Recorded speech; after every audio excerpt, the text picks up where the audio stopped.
Bueno, en primer lugar, agradecer la generosidad de jubilados y jubiladas, que nos conocemos hace poquito, algunos meses, no me conocen tanto y bueno, se han animado a darme esta posibilidad de charlar entre nosotros.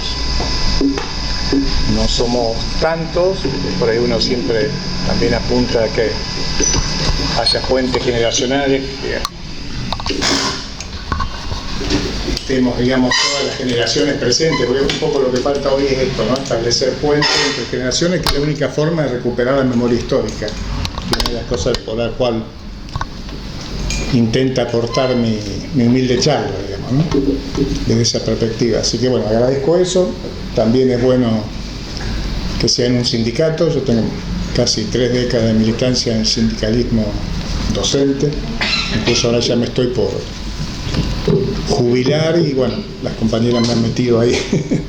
No sé si voy a poder estar en todo el mandato si se ganara, somos una lista opositora, pero bueno, me han puesto otra vez ahí, así que retomando también la cuestión sindical en un momento tan crítico de la universidad pública, ¿no? Hacía falta un nuevo esfuerzo en ese sentido. Resultar reiterativas, sí, pero me parece que igualmente, digamos, recurrir a la historia para ver continuidades y discontinuidades, que es un ejercicio que se hace muy poco, como también se hace muy poco hoy en las organizaciones sociales y políticas, salvo excepciones, esto de darle importancia como forma de lucha también a la formación política o charlas de este tipo. Esto y tratar temas internacionales, las dos cuestiones que hoy acá están vinculadas.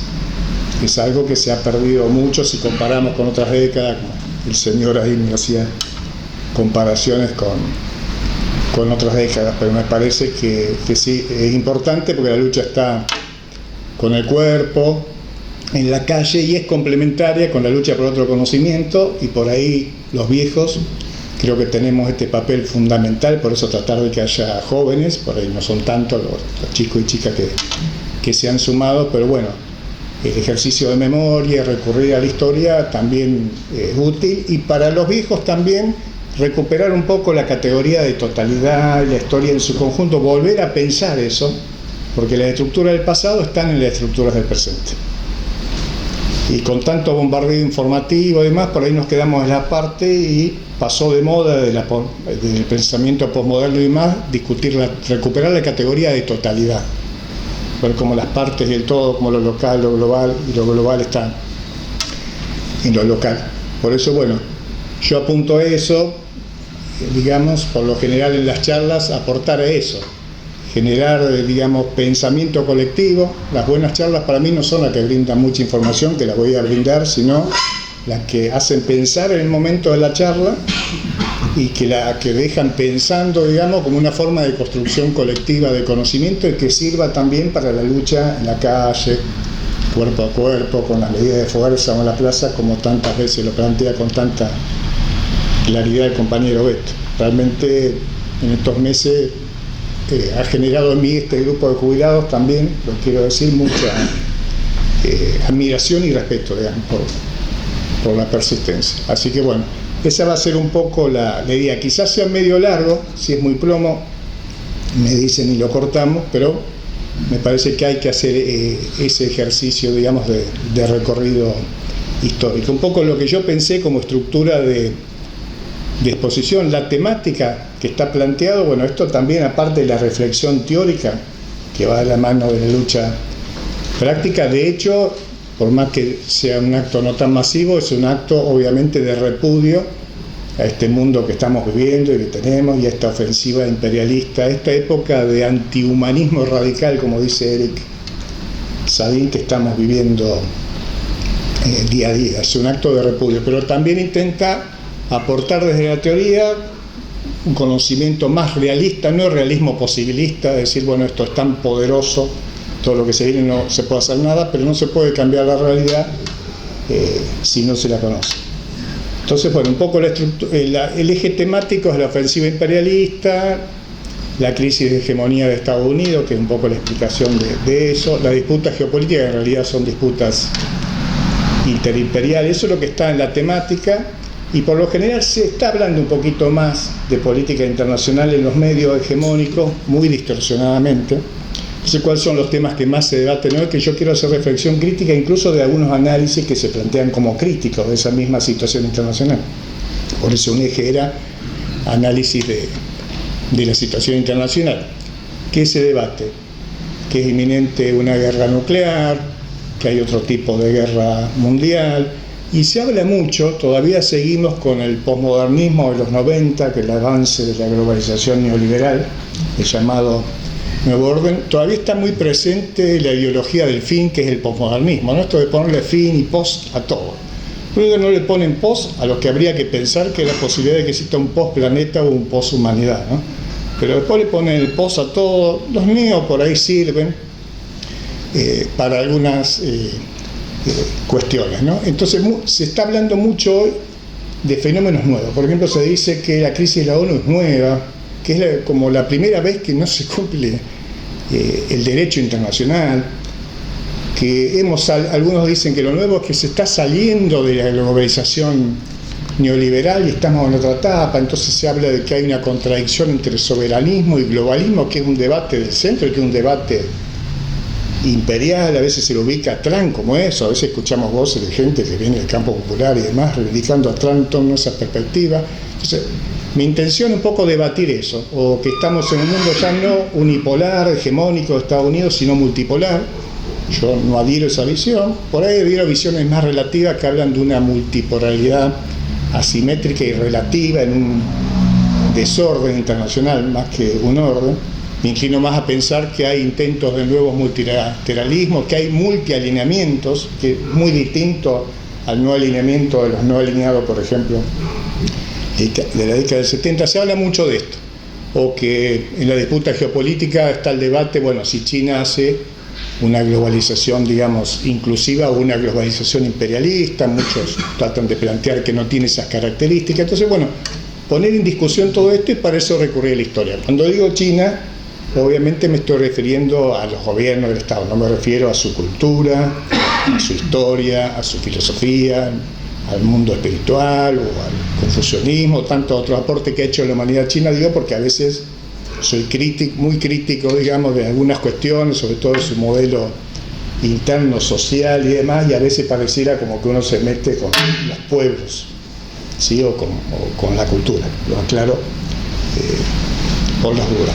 Así que bueno, pero todas estas cuestiones que estoy planteando quiero que la pensemos en términos de relación pasado-presente. Por eso la estructura de la exposición, yo voy a partir un poco de qué mundo tenemos, para ver la gravedad de la crisis, antes incluso de las disputas geopolíticas, porque si creemos que la política internacional son solo las disputas geopolíticas, que para mí son disputas interimperialistas, es el eje, eso nos obtura, por ejemplo, nos impide ver los modelos internos de esos países o potencias que están en disputa.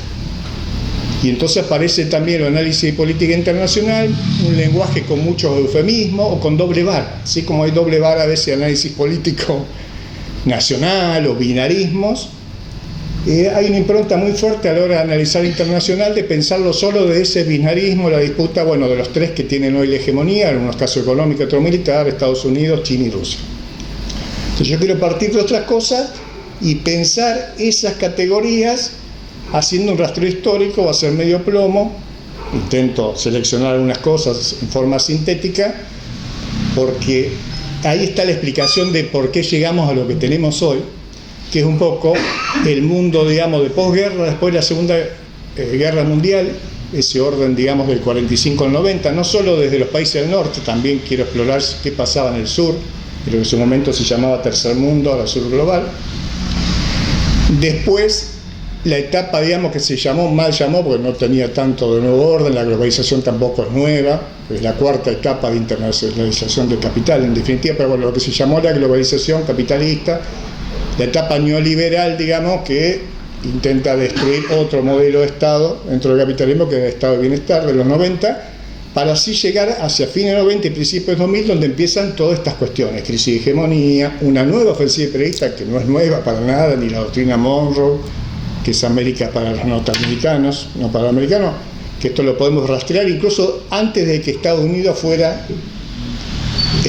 Estado, antes de que existiera Estados Unidos. Ya en 1648, un pastor puritano, ese grupo de inmigrantes que no eran tan luteranos, sino que eran otras sectas de otras características, 1648, la independencia fue en 1776. Ya había hablado del destino manifiesto, que esas tierras tenían un destino manifiesto no solo de prosperidad interna, sino de dominio del mundo, como que era lo superior del mundo y que el mundo tenía que copiar ese modelo. Después, bueno, Monroe, que en realidad lo dijo Adams, que fue el presidente anterior, digamos, después Adams estuvo con Monroe, sale la doctrina América para los americanos, ¿sí? En 1823. Rápidamente Bolívar, que dice en Latinoamérica en 1829, como ve con claridad lo que se venía, la famosa frase de que Estados Unidos parece marcado por la providencia para llenar de sufrimientos a América, ¿sí? Lo plantea en 1829. Y en la historia de Estados Unidos, después surge la doctrina del destino manifiesto, que lo usan en 1846 para invadir México y quedarse con mucho territorio de México. Después la teoría del patio trasero. Por eso cuando se dice que esta teoría de seguridad internacional de Trump es nueva, la nueva doctrina, con el papel de proveedores de América Latina y demás, tiene mucho tiempo, se está reactualizando. En realidad Trump está incluso retomando más que nada a Teodoro Roosevelt, se acordarán algunos, ¿sí? Segunda década del siglo XX, la política de garrote que invadió países de Centroamérica y el Caribe.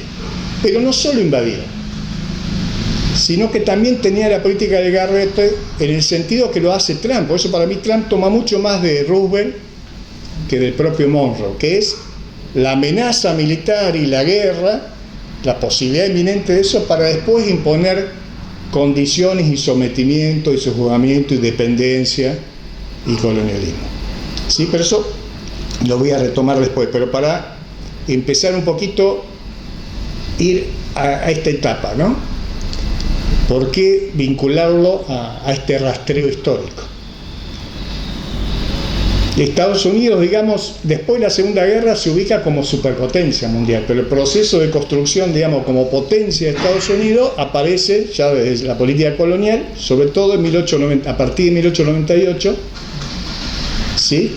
Cuando triunfa sobre la guerra con España, la guerra hispano-estadounidense, y avanza, bueno, sobre Puerto Rico y otros territorios. Se consolida como potencia con la Primera Guerra y con el modelo industrial. A partir de la Segunda Guerra se va a consolidar como superpotencia. La primera reflexión sobre las guerras, que siempre que hay disputas interimperiales, esa es la característica de la etapa imperialista, siempre terminan en guerra. Puede ser guerra de distinto tipo, yo no creo que sea tan inminente hoy la guerra nuclear, pero sí ya existe una guerra cognitiva, una guerra híbrida o de otro tipo. Pero ¿por qué quiero debatir un poco sobre las guerras? Porque las guerras, cuando son mundiales o incorporan mucha potencia, tienen fenómenos que parecen paradójicos, pero no lo son tanto, contradictorios. Si pensamos en las dos guerras mundiales, por un lado ha servido para que algunos se convirtieran en potencia, para que Estados Unidos solucione su crisis económica, sobre todo la Segunda Guerra, porque el complejo militar industrial de Estados Unidos es la base de su modelo productivo, pero paradójicamente esas guerras generaron también situaciones revolucionarias, ¿sí? Tanto la Primera Guerra como la Segunda Guerra. Siempre hay un analista internacional, Todd, que dice siempre las guerras tienen sorpresa, ¿no? Siempre tienen sorpresa. Y tienen incluso estos fenómenos contradictorios.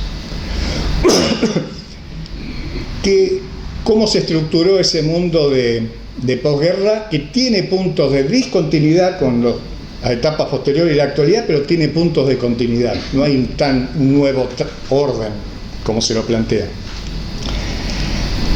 Fue el famoso orden, bueno, de la bipolaridad entre el bloque de Estados Unidos, capitalista, junto a Europa, Japón y Canadá, y el bloque mal llamado comunista, digamos, bloque autodefinido como socialismo real, que se expresaba en términos políticos, económicos y militares. Esa bipolaridad, que a veces no se la ve, por eso ahí quiero meter el tema de la ONU y el derecho internacional. El derecho internacional también se creó en 1648, tiene siglos de manipulación por parte de la potencia. Esa bipolaridad se metió en la ONU. La otra vez tuvimos una charla sobre Palestina.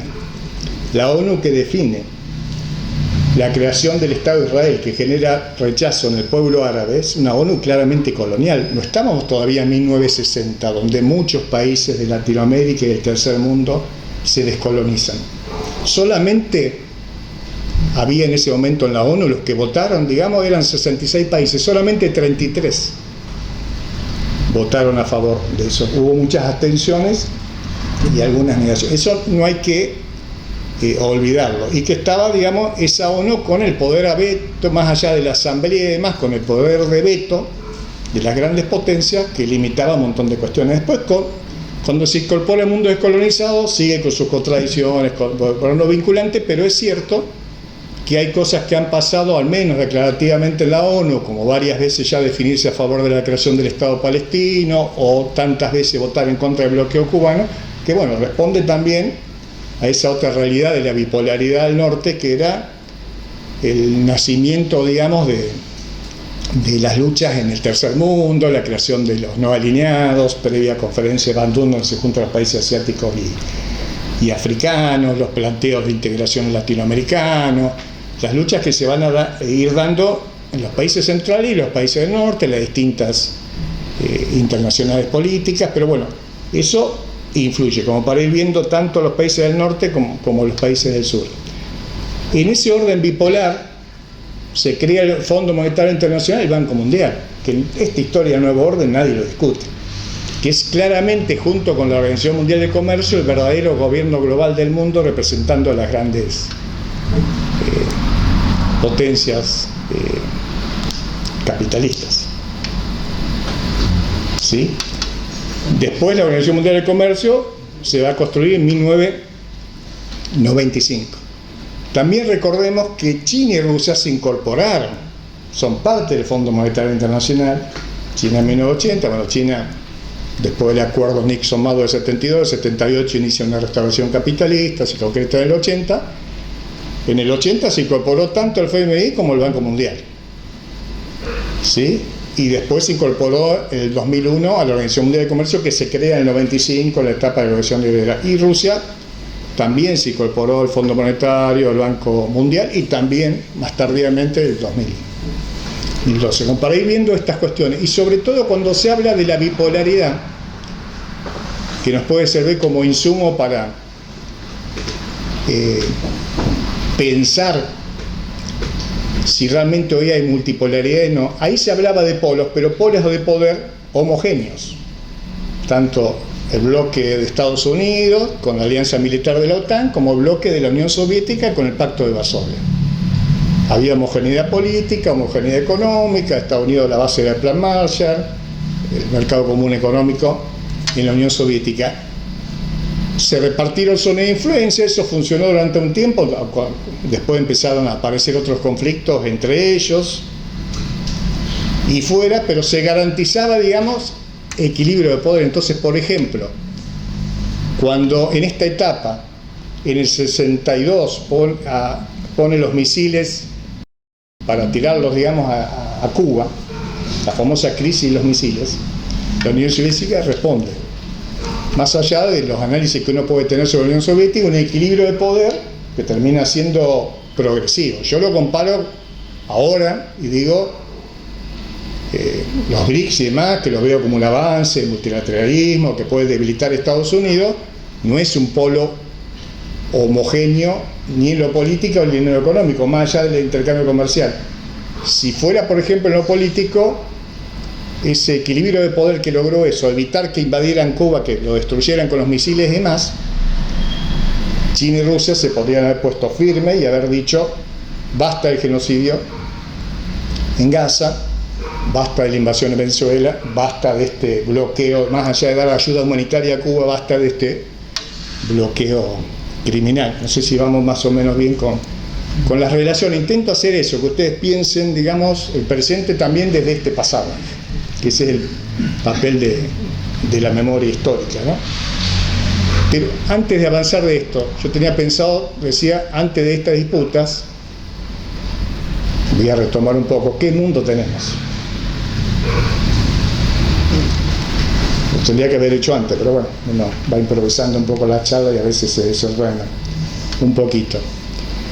Yo creo que acá tenemos que ver las cuestiones más estructurales, más allá de lo coyuntural, de lo que va pasando. O sea, retomar la discusión de qué mundo tenemos en el sentido de volver a pensar qué formas organizan la vida, el trabajo y el mundo. Y yo creo que esa forma ya lleva siglos, con muchos procesos que se han repetido en este sentido, que es no solo un modo de producción que es el capitalismo y que es el elemento central y constitutivo, pero sino yo hablo más que nada de modernidad capitalista, o de sobremodernidad, contrariamente a lo que decía el posmodernismo, de que a partir de los 90 ya el mundo no era moderno, porque hablar de modernidad capitalista implica ubicar la centralidad del modo de producción capitalista, pero también ubicar que es un modelo civilizatorio, que va mucho más allá de esa relación.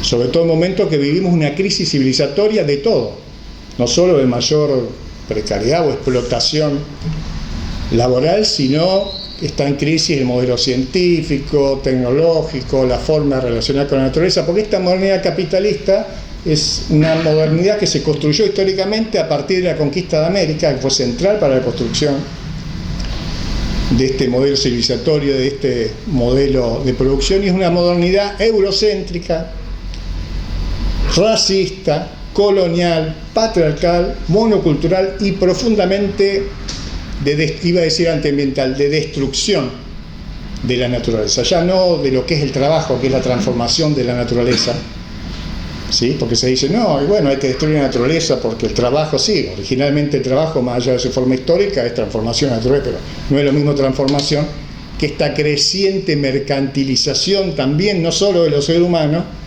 de la naturaleza, que implica destrucción de bienes comunes, que implica la catástrofe sobre todo para los pobres, porque no es tampoco un fenómeno tan policlasista del cambio climático, del aumento del nivel de temperatura, del nivel del mar. Estamos cerca de un colapso ecológico. O sea, la crisis civilizatoria es que 1% en términos económicos social, que 1% de los ricos del mundo concentran la riqueza del 50% de la riqueza mundial, que ese 1% más rico de multimillonarios, que no son más de 1,5 millones de personas, concentran la riqueza del 95% de los pobres del mundo, que hoy ya contamos con entre 800.000 millones de personas en situación de hambre, ¿sí? Que esto hasta es reconocido por los que lo generan, no es un dato que surge de un manual, digamos, comunista o de ecología profunda.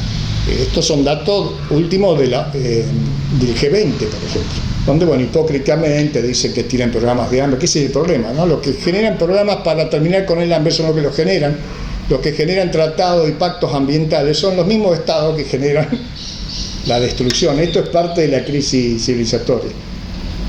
Y eso pasa en el mundo y en Argentina. En la Argentina, ¿qué tenemos? También tenemos ese 1%.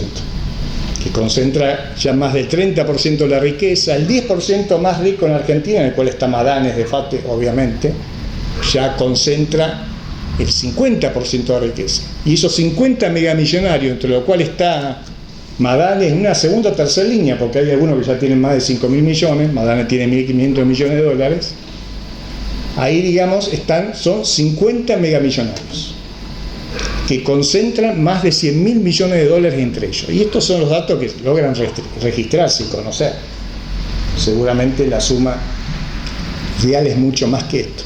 Entonces, bueno, la división en la política entre lo interno y lo externo es algo instrumental, es algo inseparable. Entonces, esto es un elemento claro de crisis civilizatoria. El mal desarrollo es un elemento de crisis civilizatoria. O sea, el problema no está solo en el modo de producción capitalista, en la explotación, digamos, del trabajo no remunerado, que es central de este modelo, sino también, digamos, en el modelo productivo. ¿Sí? Un modelo productivo mal desarrollo que se caracteriza por el saqueo económico, la depredación ambiental, la explotación cada vez mayor de lo que hoy llamamos precariedad, pero que es explotación de la fuerza de trabajo, y el saqueo incluso institucional, hasta de la propia democracia representativa muy limitada que tenemos capitalista. O sea, parte de la crisis civilizatoria también es que solamente 90 países de los 200 hoy tienen democracia representativa, que hay 56 conflictos o guerras, digamos, localizadas o regionales que involucran a 96 países y que tenemos genocidios. Yo en la última charla en la radio, ahí me olvidé de Cuba, ¿no? Cuando comenté un poco lo de la charla, mencioné los genocidios más fuertes del último tiempo, hay mucho más. ¿Sí? Ruanda, Sudán, Gaza, que en realidad es el genocidio histórico del pueblo palestino, no solo de Gaza en este momento. Y bueno, faltaba Cuba, ¿no? El quinto genocidio más fuerte, que incluso en estos momentos abogados cubanos están presentando ante la Corte Internacional una denuncia por genocidio, así como se presentó en el Tribunal Penal Internacional, que lo terminó condenando a Netanyahu y demás por genocidio, ¿no? Entonces, ese es el mundo que tenemos, donde cada vez se profundizan más, yo digo, las tres grandes contradicciones de esta modernidad capitalista, que a veces las queremos mirar por separado y nos dividimos por pelotudeces, hablando más de pronto. Porque más allá de la ideología y los puntos de vista es simplemente conocer la realidad, lo que está pasando en el mundo. ¿Cuáles son esas tres grandes contradicciones? La contradicción entre las políticas imperiales y los pueblos, la contradicción capital-trabajo, que cada vez es más fuerte. Si tenemos una duda sobre esto, y la lucha de clase y demás, después de esta reforma laboral esclavista que nos lleva a fines del siglo XIX, creo que ya esto que plantea el posmodernismo, es cierto que el mundo del trabajo hoy es mucho más complejo, no es la clase obrera y trabajadora que tantos problemas le generó al capitalismo, por eso las potencias del G7 generan la globalización neoliberal, todas las luchas en la industria automotriz y demás. Hoy la clase trabajadora es un mundo heterogéneo, completo, se ha fragmentado, no podemos negar eso a veces limita la capacidad de organización, pero la contradicción es cada vez más fuerte. Los niveles de explotación de trabajo cada vez más fuerte. Yo me pregunto cuando se dice que con regulación se resuelven algunas cosas, los datos que daba recién, ¿no? De esa disparidad en la riqueza, ¿es posible un pacto de iguales? Digamos, en ese mundo que se ha ido tan al extremo. Bueno, solamente la respuesta de la clase trabajadora está en su lucha, ¿no? Pero además estas dos contradicciones, otra que es inseparable de la modernidad y del capitalismo, que es cada vez más fuerte y parte de esta crisis civilizatoria, es la contradicción capital-naturaleza. Como bien dice Vega Cantoro, un pensador crítico de Colombia, como el capitalismo es la búsqueda indefinida de ganancia y cada vez más ganancias, eso es lo único que lo mueve, eso no lleva solo a la explotación de la fuerza de trabajo, lleva también a gasto excesivo en energía y materiales. Entonces son procesos simultáneos. Por eso la crisis civilizatoria también es que cada vez se generan más fuerzas productivas destructivas, no solo de la naturaleza, sino de la propia humanidad. Y yo quiero someter acá la discusión si no es una fuerza productiva destructiva la inteligencia artificial. Alguno puede decir, bueno, se lo puede tener distintos usos. Yo tengo más claro en otras tecnologías que pueden tener distintos usos. Tengo mis dudas, quizás la historia me demuestra que estoy equivocado, que se pueda tener distintos usos cuando, y que es un elemento central de inteligencia artificial de la disputa hoy entre Estados Unidos y China, con dos modelos distintos. En Estados Unidos, todo privado. En China, la inteligencia artificial es una de las pocas actividades que tiene control estatal. Pero ambos, como están planteando muchos analistas, no solo hay que pensar de cómo están desarrollando la inteligencia artificial en los efectos educativos, que nos quita capacidad de análisis y crítica, que un robot les va a decir al alumno cómo pensar, o lo laboral o lo ambiental, sino que ambos modelos conspiran con una vida democrática y libertad democrática. Ambos modelos apuntan a una sociedad cada vez más vigilada y controlada. Y eso, bueno, los que han estado en China quizás lo hayan visto, con los reconocimientos faciales por todos lados, no solo en unas áreas poblacionales. Y esos son los dos modelos, que tienen la diferencia de que uno lo impulsa netamente los 7 magníficos, digamos, la oligarquía tecnológica de Estados Unidos. Otro, en China, que está muy desarrollado el capital privado, muchísimo. Pero bueno, la inteligencia artificial, junto con la energía, las telecomunicaciones y las finanzas, son las únicas áreas donde tiene participación el Estado. Entonces me parece que la crisis civilizatoria es esto, todas estas cuestiones, el capitalismo actual que tenemos, la otra vez lo tratábamos en pocas palabras de definirlo, este modelo civilizatorio con Luis. Yo le decía a él, si hay que definirlo en pocas palabras, el capitalismo actual es extractivista, financiero, narcocapitalista Y en términos de la tecnopolítica que está desarrollando, eso no lo dije en ese momento, lo agrego ahora, es un poco lo que Eric Sadin dice también en otro libro, que estamos en la era del individuo tirano. La tecnopolítica, las redes y demás han generado un hiperindividualismo. Ya la ideología liberal, conservadora, es el individualismo posesivo, ¿no? Es pensar que no somos seres humanos los que habitamos, somos unidades económicas, que competimos y triunfa el mejor. Siempre, digamos, la ideología liberal, conservadora, fue individualista, pero lo que está generando esto de que la política parece que hoy se hace a través de un celular y lo hace el individuo, es un elemento que está impidiendo la articulación, la fragmentación, que genera repliegue familiar y profesional, que genera poca socialización de la política. Después nos asustamos si en una charla como esta hay pocos compañeros o compañeros jóvenes que por ahí sufren más, no todos, muchos críticos acá sufren más el impacto de esta tecnopolítica. Y lo de narcotráfico no es menor, porque como charlábamos con Luis, no solo, a veces se lo presenta como que es una deformación del sistema y de las potencias, por eso las potencias dicen tener planes, en realidad es una consecuencia de este modelo civilizatorio y modo de producción, que a veces en su caso más extremo termina en narcoestados directamente.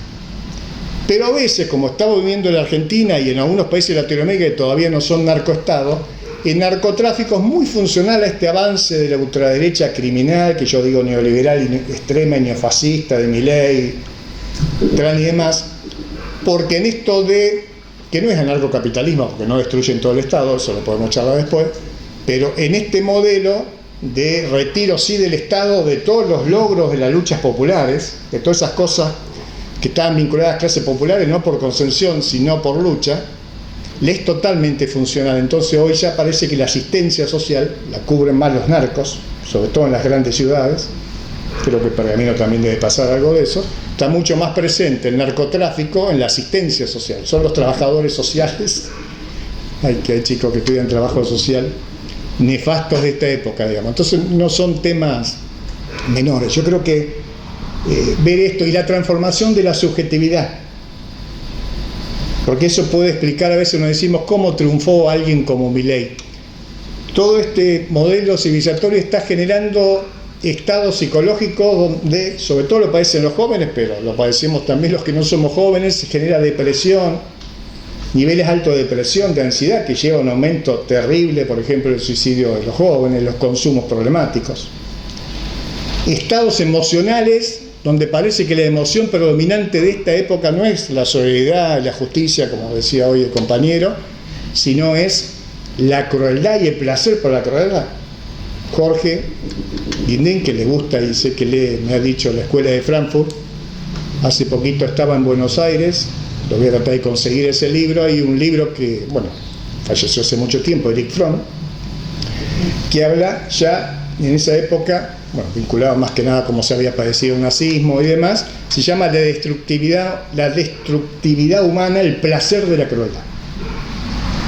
Bueno, pero ante estos estados emocionales y psíquicos, donde los estados sentimentales, por así decirlo, los estados de ánimo son la apatía, el nihilismo, el escepticismo, no creen nada, esto que afecta tanto a las clases populares y los militantes, más que el posibilismo, yo diría ya el pesimismo, el derrotismo, el no querer vivir, ¿no? Ya hemos llegado a un nivel, como siempre lo plantea, de negación de la lucha y demás, como esto. Entonces, esos estados van generando, digamos, estados de desesperación y aparecen, en su momento aparecían las sectas electrónicas como canalizadores de desesperación, ahora aparece la ultraderecha neofascista del mundo y sobre todo un fenómeno como Milei, que canalizó a muchos de los desesperados. Los que más sufren la situación social fue el sector que más lo votó a Milei, ¿no? Entonces, también hay que ver esto, la baja de índices de natalidad que hay en el mundo, salvo África, ¿no? Que eso le preocupa a las potencias imperiales, porque ahí hay mucho crecimiento demográfico y ahí están surgiendo incluso unos movimientos, se está recuperando el anticolonialismo y otras cuestiones que le preocupa a las potencias. Y bueno, quería, por ahí quizás me olvidé algo de eso, pero me parece central primero tener en claro el mundo que tenemos y después ver parte de ese mundo que tenemos son esta disputa geopolítica, el peligro de una guerra mundial nuclear, la guerra comercial que ya existe, ¿sí? y poder discutir eso, si el mundo es multipolar ya, o si va camino a eso, o si es en realidad más que multipolar hay policentrismo, hay otros centros, no es solo Estados Unidos ahora, es China, es Rusia, es potencialmente el BRICS, pero a partir de cuestiones más estructurales, porque si no nos quedamos, no sé si se entiende lo que quiero decir, nos quedamos en la chiquita, dirían los chicos, ¿no? Bueno, retomando los vínculos con lo que venía charlando antes, ese orden bipolar empezó a entrar en crisis,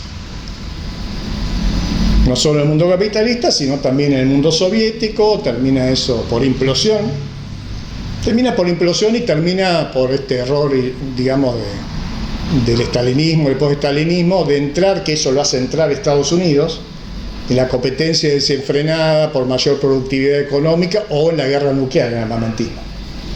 Y eso hace que baje, digamos, la calidad de vida de su pueblo, que en su momento había sido importante. Hay muchas causas más, no quiero sistematizar, pero digo, si elijo dos grandes, elijo esa y la implosión interna de un modelo que no se sostenía, burocrático, lejos de verdaderos ideales de socialista donde conviva la igualdad y la libertad. Pero antes de eso, Estados Unidos empieza ya a tener crisis. Siempre ha tenido, nunca existe el orden eterno y el orden total, siempre convive el orden y el desorden. Ahí, bueno, casi hay una guerra mundial con la crisis de los misiles, casi hay una guerra mundial con el bloqueo de Berlín, de Stalin, que es anterior al muro de Berlín. La Unión Soviética empieza a tener problemas internos con países que integraban el Pacto de Varsovia, Europa del Este, la rebelión de Hungría del 56, Checoslovaquia del 68. Y empieza a tomar vida lo que decíamos del tercer mundo, ahora se dice sur global. Se dice que el sur global es un concepto nuevo. En realidad es un concepto que surge en 1969, un periodista que estaba cubriendo la guerra de Vietnam. Ya hablaba de sur global, de eso. Pero empieza a aparecer el sur global, lo que le decía, el mundo se descoloniza.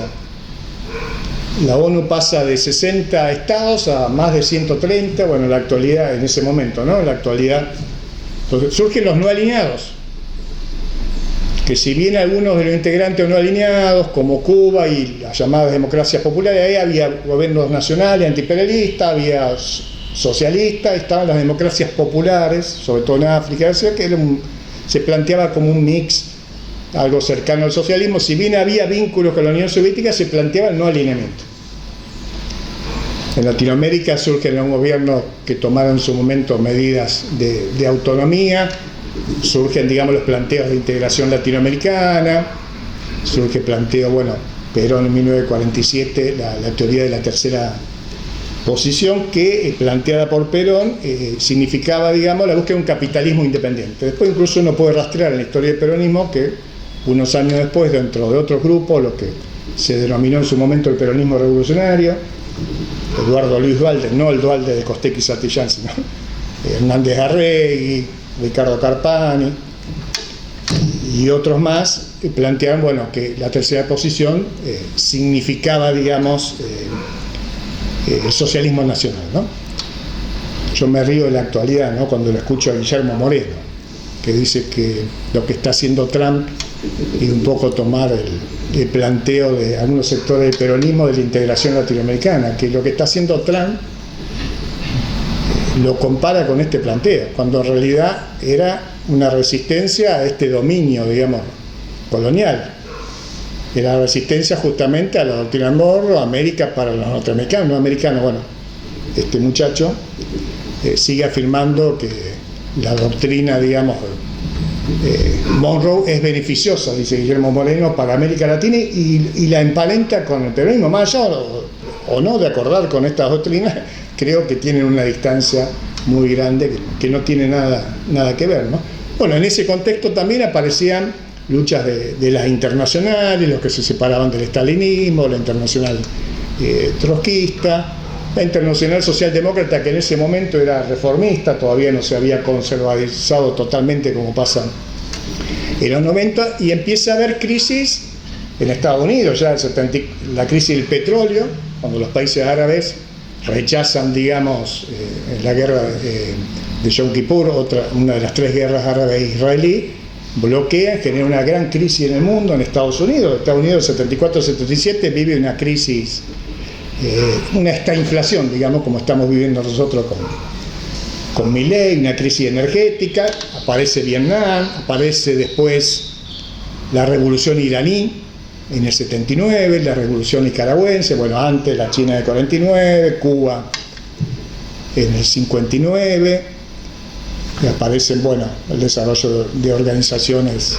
por toda Latinoamérica. Todo eso empieza a generar problemas, y ahí ya Estados Unidos, por más que estemos lejanos, empieza a diseñar como salida otra gran ofensiva imperialista, que fue la llamada globalización neoliberal después de la caída del muro de Berlín y el socialismo real. Ya lo empiezan a diseñar ahí. Entonces, ¿qué tenía ese mundo bipolar, además de FMI y demás? Tenía doctrina de América para los americanos, doctrina Monroe. ¿Y en qué se expresaba? En la OEA, como cabecera de playa de intereses de Estados Unidos, por eso lo echan a Cuba, y la doctrina de la seguridad nacional, que es la base del ideólogo, digamos, del Plan Cóndor, de impulsar dictadura por toda Latinoamérica, el nefasto 15, que increíblemente fue declarado premio Nobel de la Paz en 73, una cosa, es peor que lo de Corina Machado, el 15. Le ganó Corina Machado. Entonces, empieza, digamos, a pensar eso, después se va a coronar, pero la revolución neoliberal tiene todo un proceso histórico. Ellos empiezan a ver que ya el modelo económico necesita cambio, que la clase obrera es un sujeto súper importante de luchas en todo el mundo, sobre todo en la fábrica, en el mundo industrial. Empiezan a ver estos conflictos antiimperialistas. Dicen, bueno, tenemos que pasar, digamos, a una ofensiva, dejar el estado de bienestar y pasar a una mayor ofensiva, que es el neoliberalismo. Pero no lo podían hacer, ¿por qué? Porque el estado de bienestar, más allá que en Latinoamérica fue fruto de la lucha de los trabajadores, como siempre planteaba esto, fue también un patrón de dominación, sobre todo en el mundo del norte, por así decirlo. Era una forma de responder a esa bipolaridad, que no avanzaran más países y pasaran a ser parte del bloque socialista o rompieran con el capitalismo, era generar un modelo capitalista que generaba niveles de integración social. Entonces en ese momento no lo podían hacer, entonces empezaron a pensar qué hacer. Una estrategia fue acosarla económica y con la carrera armamentista a la Unión Soviética para ayudar a una destrucción que va a ser interna sobre todo, ¿sí? ¿Se entiende? La otra estrategia, ¿cuál va a ser? El Plan Cóndor. Entonces podemos separar la revolución neoliberal y muchas de las cosas que pasan del Plan Cóndor del 75 con el gobierno de Nixon y de Ford.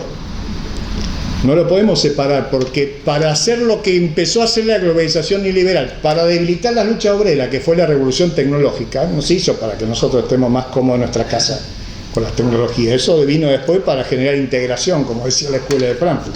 Pero el objetivo fue reestructurar ese mundo capitalista que le permitiera mayor acumulación, debilitando la clase obrera.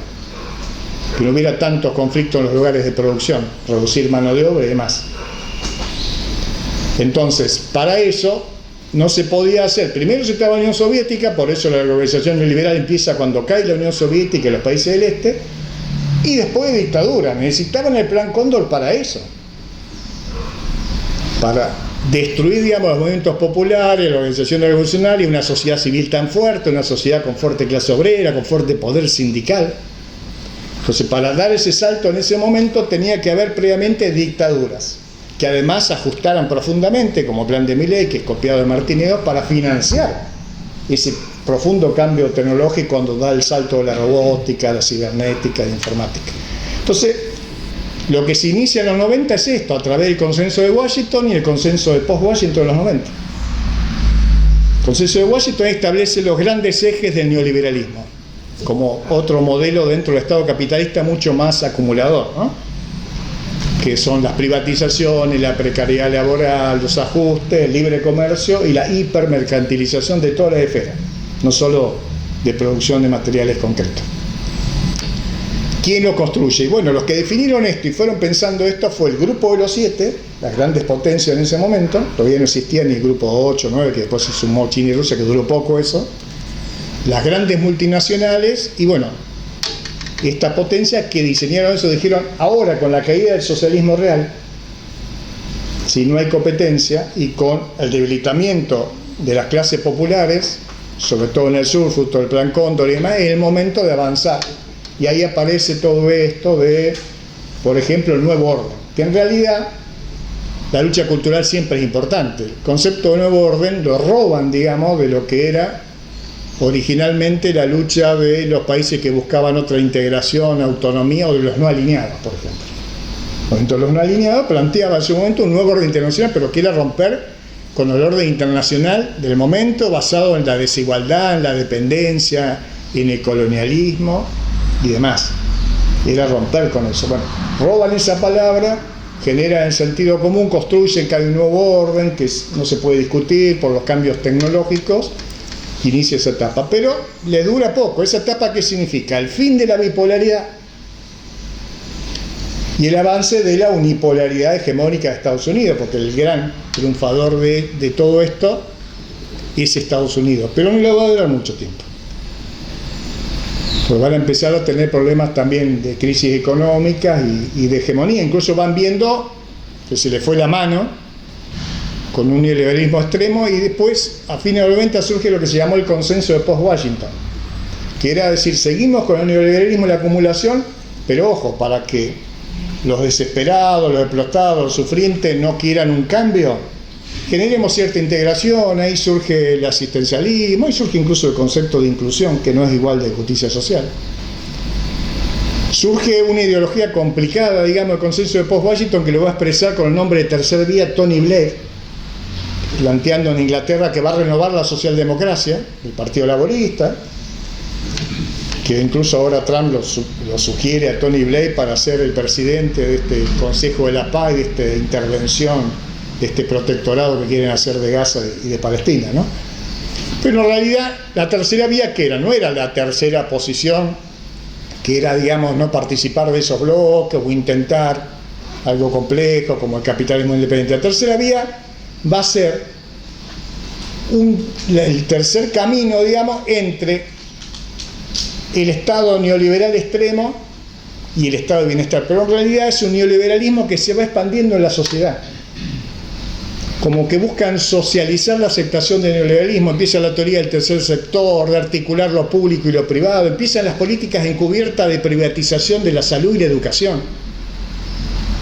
Que no era como decía Menem, que la tercera vía era que, bueno, el robot quita a trabajadores, pero vamos a crear con los impuestos ingreso universal. ¿Se acuerdan que un momento lo dijo? Bueno, la tercera vía fue ese intento, ¿sí? Tampoco dio resultado, porque bueno, ahí empieza la crisis de Estados Unidos. Estamos hablando de fines de los 90 y principios del 2000, de hegemonía, una crisis interna y externa que va a explicar este momento de ofensiva imperialista de la ultraderecha y de Trump. ¿Vamos mal? ¿Ya están muy aburridos, cansados? No. ¿Qué pasa en los 90 internamente? Bueno, Estados Unidos, y sobre todo a principios de los 2000, cada vez se concentra más, se centraliza más el capital, aparecen fenómenos de desigualdad muy fuertes. Bueno, hoy Estados Unidos tiene 50 millones de pobres, ¿no? Entre datos. Eso explica también la lucha de los inmigrantes y demás, eso lo podemos ir viendo. Aparecen crisis de sobreproducción, aparece la crisis financiera, la burbuja especulativa del 2008. Aparece, digamos, esta economía que nos venden con gran mentira, ¿no? Nos dice que el ejemplo es el primer mundo, Estados Unidos. Estados Unidos aparece como el país con mayor déficit fiscal del mundo y con mayor deuda pública del mundo. Y paradójicamente el mayor acreedor de Estados Unidos es China. Por eso yo creo que la guerra nuclear no la veo factible, al menos en el corto plazo, un enfrentamiento mayor, porque China y Estados Unidos, si bien están en conflicto y compiten, son socios en ese conflicto. ¿Se entiende esto? Hay un montón de bonos de Estados Unidos en el Banco Popular Chino, y los intercambios comerciales entre Estados Unidos y China son de más de 600.000 millones de dólares. Por eso hay una cumbre en abril, mucha guerra, mucho Trump, el garrote, amago y demás, pero hay una cumbre bilateral entre Estados Unidos y China para resolver estas cuestiones. Entonces, bueno, por eso creo que estamos más que nada, más que la posibilidad de esa guerra nuclear, que algunos ponen plazo y demás, me parece poco creíble eso, que sí puede pasar dentro de 10 años, en una guerra híbrida así muy fuerte entre potencias, en términos tecnológicos, cognitivos, informacionales, legales, ¿sí? En esa perspectiva. Entonces, esa gran crisis interna de Estados Unidos sumado a fenómenos de debilitamiento que ya venían, bueno, de la época de la guerra de Vietnam también, que había sido un coletazo muy fuerte, como fue la crisis de petróleo en el 73, para vincularlo con ese pasado. ¿Qué va a pasar 2000 adelante? Es un golpe muy fuerte para ellos en términos de hegemonía, el ataque a la Torre de Gemelas, la derrota en Somalia en la época de Clinton y el retiro de las tropas de Afganistán. También creo que algo que debilitó un poco a Bush y demás, hay que reconocerlo, es que en realidad es el resultado de una lucha, nada se regala, como dice siempre Beto, es un resultado del proceso de lucha, es el no al ALCA del 2005 en Mar del Plata, el llamado ciclo progresista, que en ese momento tuvo contradicciones del ciclo progresista y algunas, digamos, políticas de autonomía. A mi entender, bueno, no es el objetivo analizar el ciclo progresista hoy acá, lo podemos ver en otro momento, tiene momentos, es heterogéneo, tiene muchas contradicciones, y si bien yo estoy reivindicando esto, que significó el ALCA al carajo y demás, que se derrotó el ALCA y que esto lo debilitó, también con el tiempo las cosas fueron cambiando. De una autonomía de Estados Unidos se llegó, por ejemplo, en el 2011 en la Argentina y en otros países que integraban este ciclo a aprobar la ley antiterrorista, que además de ser una ley terrible en términos de derechos humanos y que han metido preso a mucha gente por luchas incluso ambientales o de pueblos originarios, además fue un claro condicionamiento de Estados Unidos a muchos países, no fue solo en la Argentina, fue un condicionamiento claro, pero creo que lo del ALCA, la cumbre de Mar del Plata y demás fue un hecho que hay que destacar, digamos, ¿sí? Más allá de que uno acuerde mucho o más con esa etapa, pero bueno, no es el objetivo de análisis en este momento, pero quería mencionarlo. Y fundamentalmente la crisis de hegemonía de Estados Unidos en el plano internacional va a ser, digamos, cuando en el 2010 China pasa a ser segunda potencia y desplaza a Japón. En términos, bueno, indicadores muy discutibles, ¿no? En términos de potencia, en función de participación en el Producto Bruto internacional, ¿no? En la producción de riqueza internacional. Y en el 2009, con la creación, digamos, de los BRICS, que bueno, tiene un proceso de gestación anterior, pero se concreta en el 2009. Así que bueno, es un poco para detallar el por qué se llega, digamos, al fenómeno Trump y esta gran ofensiva imperialista, ¿no? No sé si más o menos queda claro esto de la crisis de hegemonía y demás, que no significa una pérdida de hegemonía. También se discute hoy en la actualidad si estamos ante un momento, por ejemplo, de derrota de Occidente o derrumbe de Estados Unidos. Yo creo que no. Sí estamos en una etapa donde Estados Unidos está en declive, está en profunda debilidad, hay profundas disputas, pero bueno, la mantiene sobre todo la hegemonía en términos políticos y militares. Trump va a aumentar, digamos, el presupuesto militar de $1 billón a $1,5 billones en un año, va a aumentar el 50%, está obligando a Europa que en el 2035 inviertan $5 billones de armamentismo, pero también la mantiene todavía en lo económico. En esto de la competencia y la rivalidad con China, a veces hay análisis muy sectoriales, ¿no? Es cierto que China ha superado en algunas cosas, sobre todo, bueno, que produce el 40% de la producción industrial del mundo, que tiene vínculos comerciales con 128 países, que en algunas áreas ya superó a Estados Unidos, ¿sí? Como por ejemplo en chip, en semiconductores o en computación de alto rendimiento, pero Estados Unidos en eso es, por sector incluso es contradictorio. Tiene todavía ventaja en inteligencia artificial, en robot o en computación cuántica, como para poner algunos ejemplos. Pero la competencia se mide con muchos indicadores. Y en el plano militar, en los mares, ¿no es cierto? Estados Unidos, en el plano militar, en los mares, es la única superpotencia. Bueno, la hegemonía militar sobre todo se basa en los portaaviones, en el submarino nuclear. O sea, hoy Rusia, por ejemplo, tiene superioridad, tiene más cantidad de misiles con ojiva nuclear y ha avanzado más que China y Rusia. China es el segundo en eso, en los misiles hipersónicos. Vieron que después lo de Venezuela, además, tiró ahí un primer misil hipersónico, fue en noticia Rusia en el conflicto con Ucrania. Entonces, la hegemonía, para establecer la hegemonía militar también hay indicadores que son distintos. Se mide el nivel de ejército, de drones, hay un montón. En algunas cosas de un país u otro, pero en realidad todavía mantiene la hegemonía militar de Estados Unidos y mantiene también la hegemonía económica. Con China pasa también eso, o sea, hay que medir niveles de inversión, de empresas grandes, un montón de otros fenómenos económicos. En algunos sí lo ha desplazado Estados Unidos, pero no se puede decir que ya estamos con que la principal potencia hegemónica es China, al menos me parece eso. Y lo que no se discute mucho de China también es el modelo interno.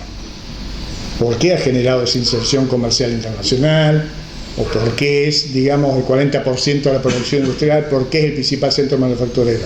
¿Qué se dice muchas veces?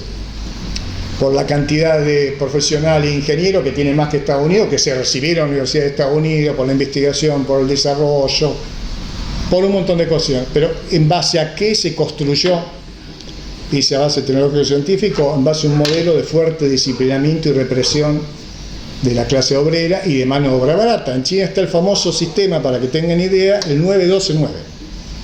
¿Saben qué es el 9-12-9? Trabajan de 9 de la mañana a 9 de la noche, 12 horas, durante 5 meses, sin vacaciones, de lunes a lunes, y cuando tienen vacaciones después de 5 meses es de una semana.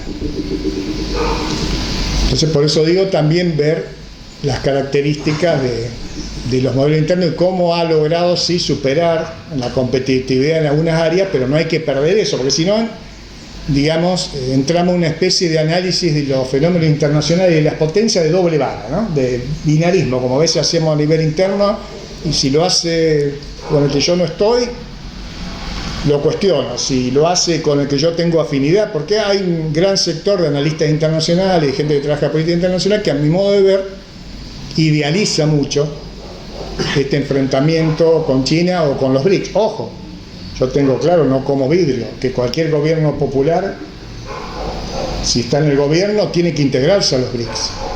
Y bienvenida la diversificación, el multilateralismo, las relaciones económicas, eso es multilateralismo, no es todavía multipolaridad, incluso para producir contradicciones y debilitar a Estados Unidos, que es nuestra principal potencia imperial de Latinoamérica.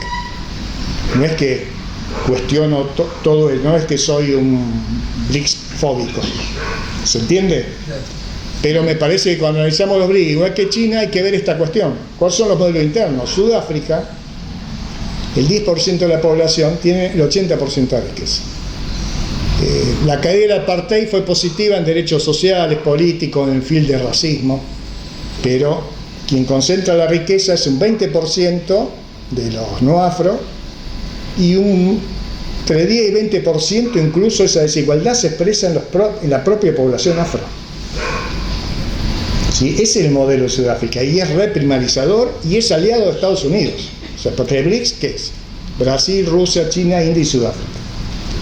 Se han agregado Egipto, Irán, Etiopía, Arabia Saudita, Emiratos Árabes. Veamos con lo de Trump ahora, el Consejo de Paz que forma Trump para destruir la ONU, que es este Trump conquistador que se presenta como un Hitler en el mundo, que va a gobernar y va a decir cuál es el Estado 52 y 53, los primeros en incorporarse al Consejo de la Paz de Trump fueron, bueno, Israel obviamente y el turro este argentino de Milei, pero los primeros, digamos, fuera de estos escenarios, de Salvador, Bukele, fue Egipto, Irán, Arabia Saudita, Emiratos Árabes y Indonesia, que ya está en el BRICS, y Turquía, que Turquía está haciendo un proceso, porque el BRICS tiene miembros plenos y miembros que los van observando, que aspiran a ser, como es Cuba, como es Bolivia.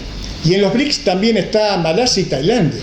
Tailandia se lo conoce en la historia como, de hecho, el Estado 51 de Estados Unidos. Se lo considera la principal colonia. Uno dice en Puerto Rico, en realidad es Tailandia. Bueno, ahora ahí podemos meter como 51, hay varios que están peleando para ese puesto. Argentina, es lo que va a hacer Trump que él dice, Venezuela el 51, Canadá el 52, Groenlandia el 53. Entonces, digo, para tener visiones más realistas de lo que significa, se entiende, se puede no compartir, obviamente, calculo que algunos van a compartir, otros no, bienvenida, Pero esos son los BRICS, hay que ver los modelos internos. ¿Sí?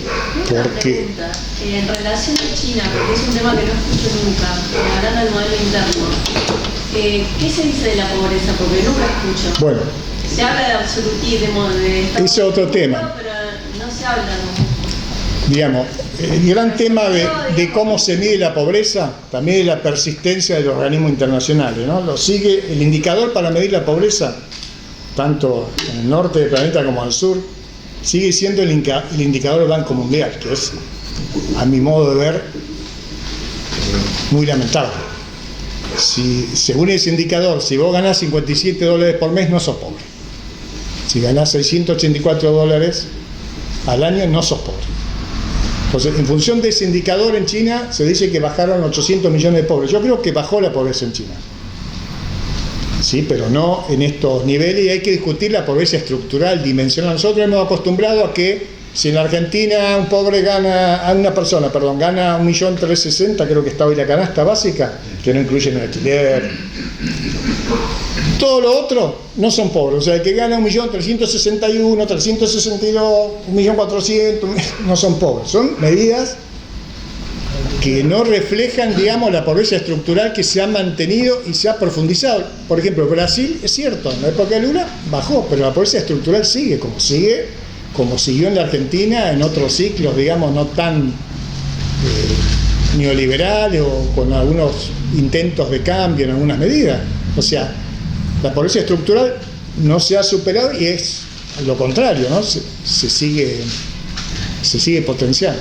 Entonces, bueno, muchas veces se habla de eso, pero China incluso, por toda esta cuestión internacional, que China es un país, el gobierno, ¿no? El Partido Comunista Chino, ustedes fíjense que cuando les pone los aranceles Trump, que después se los baja, ¿qué argumento le dan los chinos para demostrar que China también es un ganador de la globalización liberal de los 90? ¿Saben qué dice el comunicado de la Cancillería china? Le recuerda las palabras de Thatcher y de Reagan más que de Thatcher, haciendo alabanza del libre comercio y de la globalización, lo que hizo Reagan entre el 81 y el 85, antecedente de la globalización, porque China también se expandió internacionalmente y hoy está hasta en crisis demográfica. País que hizo grandes controles, hoy tiene envejecimiento de la población. La última estadística del año pasado que bajó 3 millones de nacimientos menos, no sé bien cómo se mide, pero ellos asumen que una crisis demográfica, están queriendo poner subsidio en las guarderías, partos gratuitos, porque están viendo un problema, porque la cuestión demográfica es una cuestión de disputa geopolítica también. A Estados Unidos le preocupa eso. ¿Por qué Trump quiere aplastar a Europa? Europa no tiene futuro en términos de geopolítica, porque la tasa de natalidad ha bajado a niveles increíbles, y África sube y Asia sube. Entonces, hay que ver esto. ¿Por qué decía esto de la globalización neoliberal? Porque se expandieron tanto internacionalmente que hoy cierran empresas, trasladan empresas, hay luchas obreras, algunas fueron muy importantes en el 2010, 2000 y pico, después del 2010, luchas automotrices.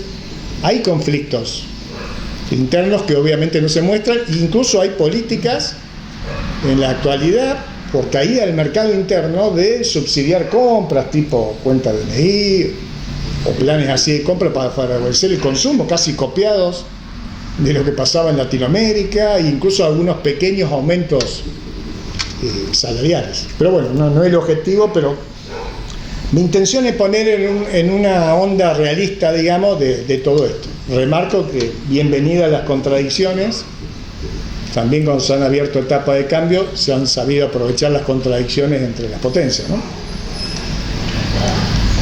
Bueno, pónganse contentos que no falta mucho. Igual siempre me olvido un montón de cosas, pero ante esto, quedó más o menos claro la crisis de hegemonía por los factores internos y externos. Ante esto explica, digamos, el surgimiento tanto de las ultraderechas, de lo que yo llamo el neofascismo, fenómenos como Trump, como Milei, como también mayor disputa geopolítica, guerra comercial y más. Son intentos de restaurar el orden perdido, digamos. Obviamente con mano dura, modelo superautoritario, incompatible con las libertades democráticas y demás, pero son esos intentos. Y a veces también, antes de hablar de la política internacional, de esta ofensiva de Trump, ¿cómo se caracteriza, ¿no?, el modelo interno de Trump? Hay por ahí algunas teorías dando vuelta. Vuelvo con Guillermo Moreno, pobre,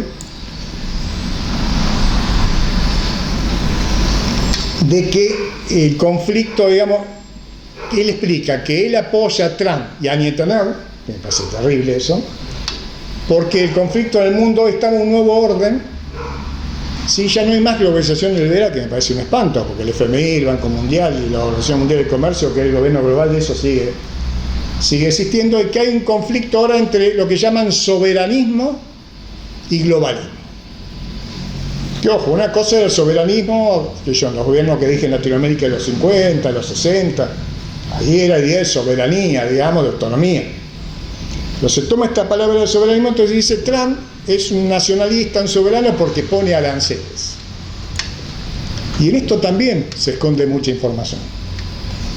Trump pone fuertes aranceles para los 7 magníficos, digamos, la nueva oligarquía tecnológica que se dice, los que manejan todas las redes, Facebook, todo esto que a algunos nos cuesta tanto, no para un montón de otras actividades.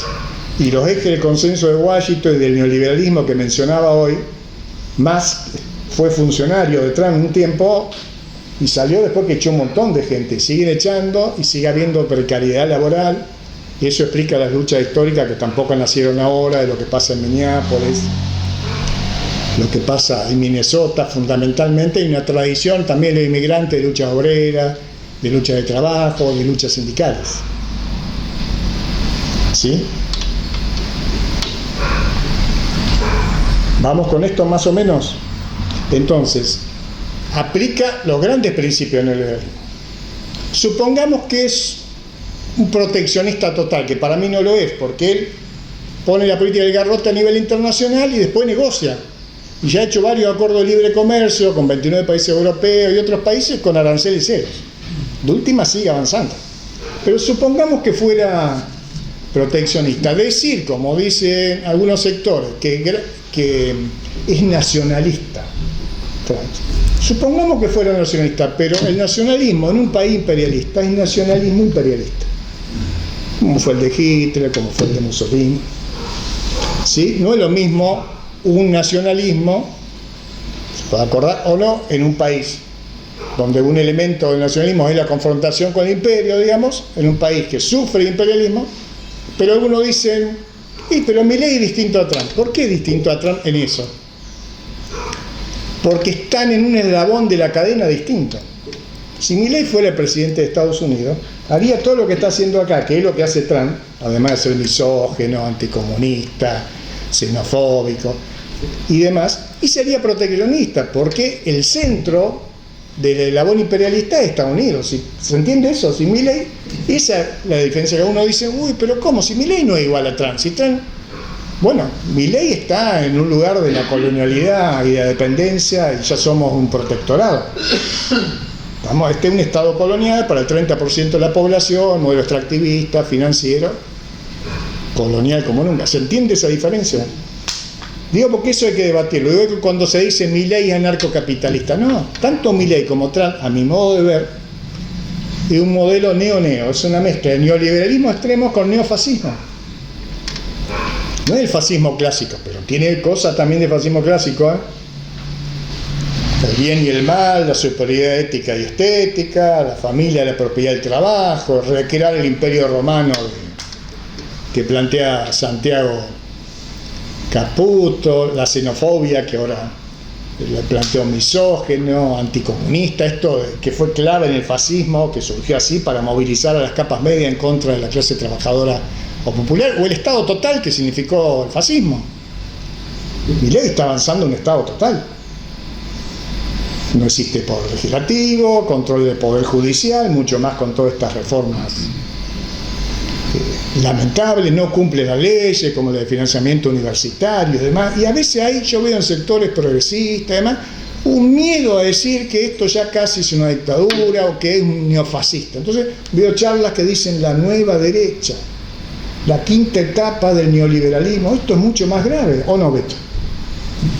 Mucho más grave en términos de política colonial y represiva. Entonces yo digo que es neofascismo con un neoliberalismo extremo. No es anarcocapitalista, porque incluso un fundador del narcocapitalismo como Hans Hoppe es crítico de Milei. Pero el narcocapitalismo es una cosa, no es una utopía, es una ilusión de que no existe Estado.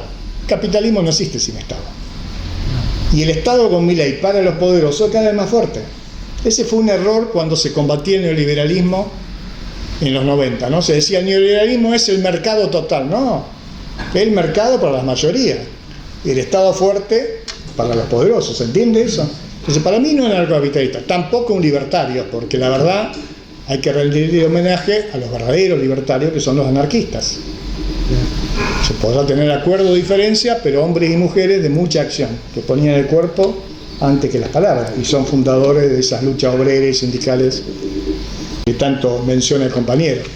Tampoco son liberales clásicos. Algunas cosas liberales clásicos tienen. El derecho a propiedad está por encima del derecho a la vida, la libertad de los propietarios sobre la igualdad, el elitismo epistemológico, esto de despreciar las mayorías populares. Pero digamos, hay distintas corrientes liberales. O sea, Milei es antirrepublicano. Una corriente liberal republicana. No se puede decir ni que Milei ni Trump. Hoy veía que la Corte Suprema en Estados Unidos le sacó, digamos, el decreto sobre los aranceles. Los recíprocos, los políticos, no lo de actividad. La Corte Suprema, que es conservadora, le dejó sobre el aluminio y el acero. Y Milei dijo, un poco en otras palabras, no le voy a dar ni 5 de bolas, voy a seguir con esto. Entonces, ni siquiera es liberal libertario como era Robert Nozick en Estados Unidos, que él lo cita a veces, porque Robert Nozick era liberal en lo económico.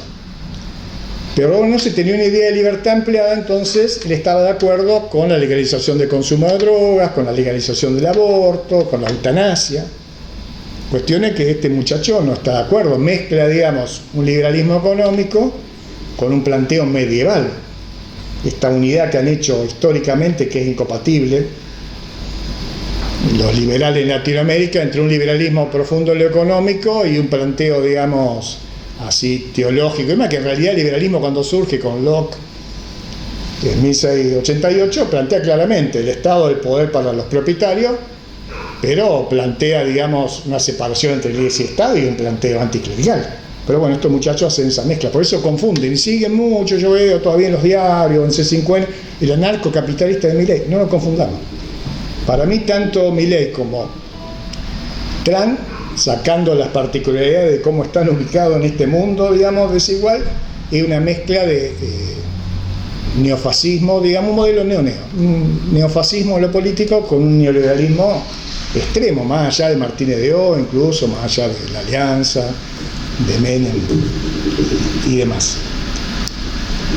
Y bueno, la parte externa, la política internacional de Trump, ¿qué se dice la ofensiva imperialista? Esta nueva doctrina de seguridad nacional que surge, que es volver a toda esa historia de Estados Unidos, de cómo surgió la política imperial desde antes que fuera Estados Unidos, ese gasto y que se hagan cargo